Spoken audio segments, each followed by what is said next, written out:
എന്താ മോളെ ഈ നേരത്ത്? എൻ്റെ മോള് ഉറങ്ങിയില്ലേ? മയൂർ ആകാംക്ഷയോടെ ചോദിച്ചു. അതെ, എനിക്കൊരു പേരുണ്ട്, തമ്പുരു. അത് വിളിച്ചാൽ മതി. അവൾ അല്പം കനപ്പിച്ചുകൊണ്ട് സംസാരിച്ചു. എന്താ മോളെ ഇങ്ങനെയൊക്കെ സംസാരിക്കണേ? ഏതായാലും മോൾ അകത്തേക്ക് വാ, വെളിയിൽ നിന്ന് സംസാരിക്കണ്ട എന്ന് പറഞ്ഞുകൊണ്ട് അവൻ ഫ്ലാറ്റിൻ്റെ ഉള്ളിലേക്ക് നടന്ന് സ്വീകരണ മുറിയിലുള്ള സോഫയിൽ പോയിരുന്നു. തമ്പുരുവും അവൻ്റെ അടുത്തായി ചെന്നിരുന്നു. പറ സാറേ, സത്യം എന്നോട് പറ. സാറ് എന്നോട് കാണിച്ച ഈ സ്നേഹമൊക്കെ ചേച്ചി സാറിൻ്റെ ഭാര്യ ആയതുകൊണ്ടാണോ? തമ്പുരു നിരാശയോടെ ചോദിച്ചു. അതെന്താ മോളെ അങ്ങനെ ചോദിച്ചേ? 5 മാസത്തെ പരിചയമേ ഉള്ളൂ എങ്കിലും എൻ്റെ ചേച്ചിയേക്കാൾ കൂടുതൽ ഞാൻ സാറിനെ സ്നേഹിച്ചിരുന്നു, വിശ്വസിച്ചിരുന്നു.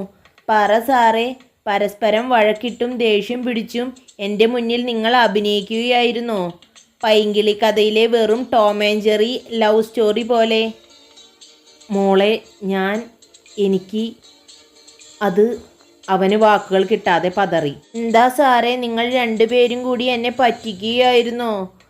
പക്ഷേ എൻ്റെ ചേച്ചി എൻ്റെ ഓർമ്മയിൽ ഏതോ സ്റ്റഡി ടൂറിനോ മറ്റോ 2 ദിവസം എന്നെ പിരിഞ്ഞു നിന്നതായേ എൻ്റെ ഓർമ്മയിലുള്ളൂ. അന്നാണോ നിങ്ങൾ വിവാഹിതരായത്? എൻ്റെ ചേച്ചിയുടെ ഫോണിൽ കാണുന്ന എം എന്ന നമ്പറിൻ്റെ ഉടമ സാറാണോ?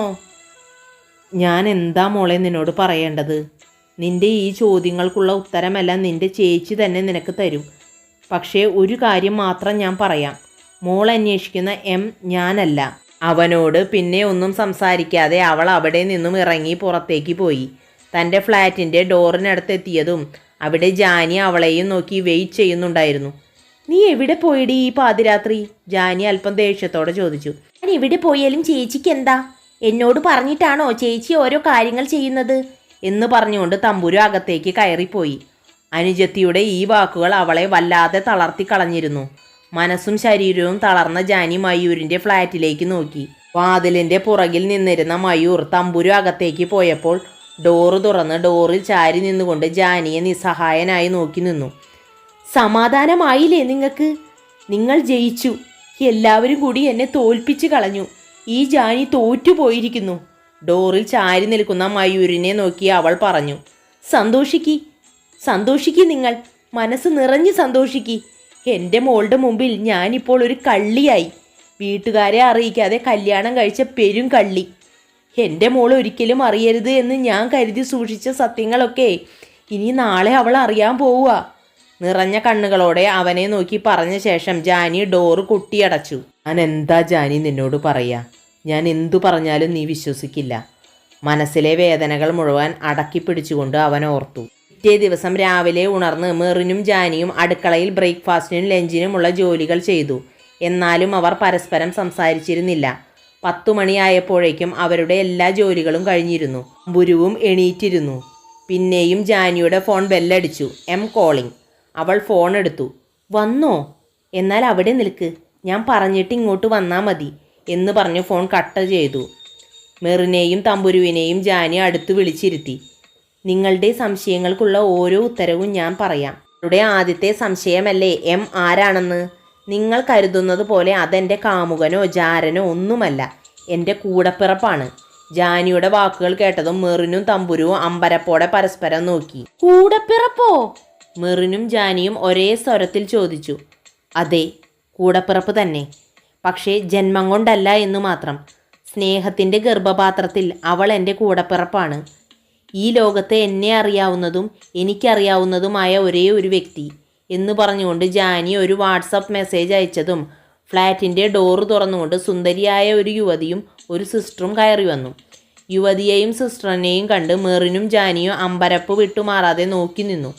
ഇതിലെ സിസ്റ്ററെ മാത്രം തമ്പുരുവിന് നേരത്തെ അറിയാം. നീലിമ സിസ്റ്റർ. ഇവർ വർഷങ്ങൾക്ക് മുമ്പ് താമസിച്ചിരുന്ന അനാഥാലയത്തിലെ സിസ്റ്ററായിരുന്നു നീലിമ. ജോസഫ് മഠത്തിലെ സോഷ്യോളജി വിഭാഗം ടീച്ചറായിരുന്നു നീലിമ. എന്താ തമ്പുരുമോളെ, മോൾ ഈ സിസ്റ്ററെ മറന്നുപോയോ? അമ്പരപ്പ് മാറാതെ മിഴിച്ചു നിൽക്കുന്ന തമ്പുരുവിനെ നോക്കി നീലിമ സിസ്റ്റർ പറഞ്ഞു. ഒന്ന് പോയോ? ഒരിക്കലുമില്ല എന്ന് പറഞ്ഞുകൊണ്ട് തമ്പുരു ഓടിച്ചെന്ന് സിസ്റ്ററെ കെട്ടിപ്പിടിച്ചു. കൊച്ചു കുറുമ്പത്തി, നിനക്കെന്നെ ഓർമ്മയുണ്ടോ?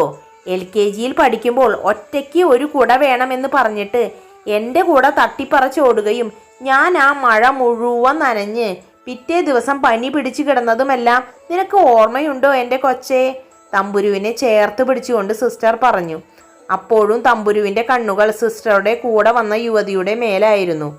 തമ്പുരുവിൻ്റെ നോട്ടം കണ്ട് കൂടെ വന്ന ആ യുവതി ഒന്ന് ചിരിച്ചു. മോൾ എന്നെ സംശയിച്ച് നോക്കണ്ട, മോൾ അന്വേഷിക്കുന്ന ആള് തന്നെയാണ് ഞാൻ. M four Mayuri. മയൂരിയുടെ വാക്കുകൾ കേട്ടതും തമ്പുരുവും മെറിനും ഒരുപോലെ ഞെട്ടി. ഞെട്ടാൻ വരട്ടെ, ഒരു കാര്യം കൂടി കേട്ടിട്ട് ഞെട്ടിക്കോ. നിന്റെ പ്രിയപ്പെട്ട കണക്ക് സാറില്ലേ, സാറിൻ്റെ ഒരേ ഒരു അനുജത്തിയാ ഞാൻ, മയൂരി നാഥ്. ശരിയിലെ മയൂർനാഥിൻ്റെ ഒരേ ഒരു അനുജത്തി. നല്ലൊരു ഫാഷൻ ഡിസൈനറാണ്. സ്വന്തം ചേട്ടൻ നല്ല ജീവിതം ഉണ്ടായതിനു ശേഷമേ സ്വന്തം വിവാഹത്തെ പറ്റി ചിന്തിക്കൂ എന്ന് വാശി പിടിച്ചു നടക്കുന്നവളാണ് മയൂരി. ഇതായിരുന്നോ എം? ഞാൻ കരുതിയ ഏതെങ്കിലും സുന്ദരനായ ചെറുപ്പക്കാരനായിരിക്കുമെന്ന്. ഇതൊരുമാതിരി ഓഞ്ഞ സീരിയലിലെ ട്വിസ്റ്റായി പോയല്ലോ. ഇതിനായിരുന്നോ ചേച്ചി ഇത്രയും രഹസ്യമായി ഫോൺ ചെയ്തിരുന്നത്? അയ്യേ, ഛേ, അറിയണ്ടായിരുന്നു എന്നൊക്കെ തമ്പുരു മനസ്സിൽ ചിന്തിച്ചു.